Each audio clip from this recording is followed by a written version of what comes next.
എല്ലാവർക്കും സ്വരാമണിക്കാരുടെ പുതിയൊരു വീഡിയോയിലേക്ക് സ്വാഗതം. ഇന്ന് ഞാൻ ഇൻട്രൊഡ്യൂസ് ചെയ്യാൻ വേണ്ടി കൊണ്ടുവന്നിരിക്കുന്നത് ഈ ഒരു ടോപ്പാണ് കേട്ടോ. നല്ലൊരു സോഫ്റ്റ് ഓർഗൻസ ഫാബ്രിക്കിൽ വരുന്ന ടോപ്പാണ്. ടോപ്പ് വന്നിട്ട് ഇന്നറും ജാക്കറ്റും ആയിട്ടാണ് വരുന്നത് കേട്ടോ. അപ്പം ഞാൻ ഒരുമിച്ച് അത് വച്ചിട്ടുണ്ട്. സെപ്പറേറ്റ് ചെയ്ത് കാണിക്കാം. കണ്ടോ, ഇതാണ് ഇതിൻ്റെ ഇന്നർ പോർഷൻ വരുന്നിട്ട്. നമുക്ക് ക്രേപ്പ് മെറ്റീരിയലിലാണ് ഇന്നർ പോർഷൻ വരുന്നത്. ഇതാണ് കേട്ടോ വരുന്നത്. സ്ലീവ്ലെസ് ആയിട്ടാണ് ഇന്നർ പോർഷൻ വരുന്നത്. നല്ലൊരു പിങ്ക് ഷെയ്ഡാണ് കേട്ടോ, ലൈറ്റ് പിങ്ക് ഷെയ്ഡാണ് വരുന്നത്. A-line പാറ്റേണിൽ തന്നെയാണ് രണ്ട് വരുന്നത് കേട്ടോ. അതായത് ഇന്നറും ഔട്ടർ ജാക്കറ്റ് ആയാലും A-line പാറ്റേണിൽ തന്നെയാണ് വരുന്നത്. അപ്പോൾ ഇത് ഇന്നർ പോർഷൻ വന്നിട്ട് ഞാൻ ഇതിൻ്റെ ജാക്കറ്റ് കാണിക്കാം. ഇതാണ് കേട്ടോ ഇതിൻ്റെ ജാക്കറ്റ് വന്നിട്ട്.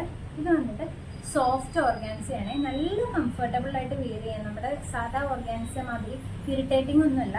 നല്ല കംഫർട്ടബിൾ ആയിട്ട് വെയർ ചെയ്യാൻ പറ്റുന്ന സോഫ്റ്റ് ഓർഗാൻസയാണ്. അതിൽ നല്ലൊരു പിങ്ക് ഷെയ്ഡിൽ നല്ലൊരു റെഡിഷ് ഫ്ലവേഴ്സ് ആണ് വന്നിരിക്കുന്നത്. റോസിൻ്റെ ഫ്ലവേഴ്സ് ആണ് ഇതിനകത്ത് ഒരു ഡിസൈൻ വന്നിരിക്കുന്നത്.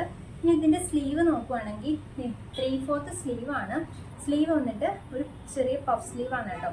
അതായത് ഇവിടെ ഇങ്ങനെ ഒരു പടിയൊക്കെ കൊടുത്തിട്ട് ചെറിയ കുറച്ച് പഫൊക്കെ വെച്ചിട്ട് വരുന്ന ഒരു സ്ലീവാണ് വരുന്നത്. നല്ലൊരു സ്ലീവാണ്. ദെൻ കോളർ നെക്ക് പാറ്റേൺ ആണ് ഇതിൻ്റെ നെക്ക് പോർഷൻ വരുന്നത്. കണ്ടോ, കോളർ നെക്ക് പാറ്റേൺ ആണ് വരുന്നത്. ആൻഡ് ക്ലോത്ത് പോൾസ് ഒരു 4-5 എണ്ണം താഴോട്ട് അറ്റാച്ച് ചെയ്ത് ഇതുപോലെ കൊടുത്തിട്ടുണ്ട്. A-line പാറ്റേണിലാണ് നമ്മുടെ ടോപ്പിൻ്റെ ജാക്കറ്റും വന്നിട്ടുള്ളത്. ഇങ്ങനെയാണ് കേട്ടോ വരുന്നത്. നമുക്ക് ലൈനിങ്ങിൻ്റെ ആവശ്യമൊന്നുമില്ല, കാരണം ഇന്നറും ജാക്കറ്റും ആയിട്ട് വരുന്ന കാരണം കൊണ്ട് ലൈനിങ് ആവശ്യമായിട്ട് ഇല്ല. അപ്പോൾ ഇതാണ് കേട്ടോ ഐറ്റം വന്നിട്ട്. മീഡിയം, ലാർജ്, XL, XXL ആണ് ഇതിൻ്റെ സൈസസ് വരുന്നത്. റേറ്റ് വരുന്നത് 680 രൂപയാണ് കേട്ടോ. വെറും 680 രൂപയാണ് നമ്മുടെ ഈ ഒരു ടോപ്പിൻ്റെ റേറ്റ് വരുന്നത്. അപ്പോൾ വേണമെന്നുള്ളവർ താഴെ കാണുന്ന വാട്സ്ആപ്പ് നമ്പറിൽ പെട്ടെന്ന് മെസ്സേജ് ചെയ്തോളൂ കേട്ടോ. പുതിയൊരു വീഡിയോ വരുന്നവരേക്കും